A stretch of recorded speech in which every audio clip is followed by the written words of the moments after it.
চালক শ্রমিকদের নিরাপত্তার দাবিতে জামালপুরে বিভিন্ন রুটে সব ধরনের বাস মিনিবাস চলাচল বন্ধ রেখেছে মালিক সমিতি ও শ্রমিক ইউনিয়ন শ্রমিকরা জানান, রবিবার চেয়ারম্যান বাড়ির মোড়ে রাজীব পরিবহনের ধাক্কায় অটোরিকশার এক যাত্রী নিহত এবং আহত হন আরও 4 জন।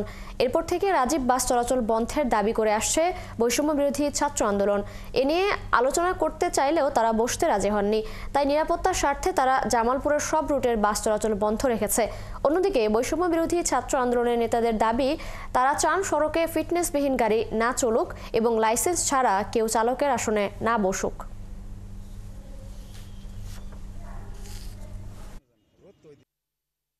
জামালপুরের প্রতিটি মানুষ ভোগান্তির শিকার বাস সার্ভিসের কারণে, এবং জামালপুর থেকে কোনো ভালো বাস ছাড়ে না।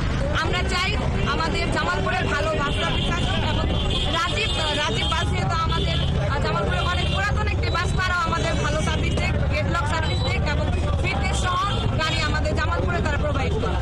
তাদের দাবি দেওয়া শোনার জন্য তাদেরকে অফিসে ডেকেছি, তারা আমাদের কোনো কথায় সাড়া দেয় নাই। ড্রাইভার স্টাফদের সাথে খারাপ আচরণ করার কারণে আমরা এই গাড়ি এবং স্টাফদের নিরাপত্তার স্বার্থে আমরা সাময়িকভাবে এই গাড়ি আপাতত বন্ধ রাখতেছি।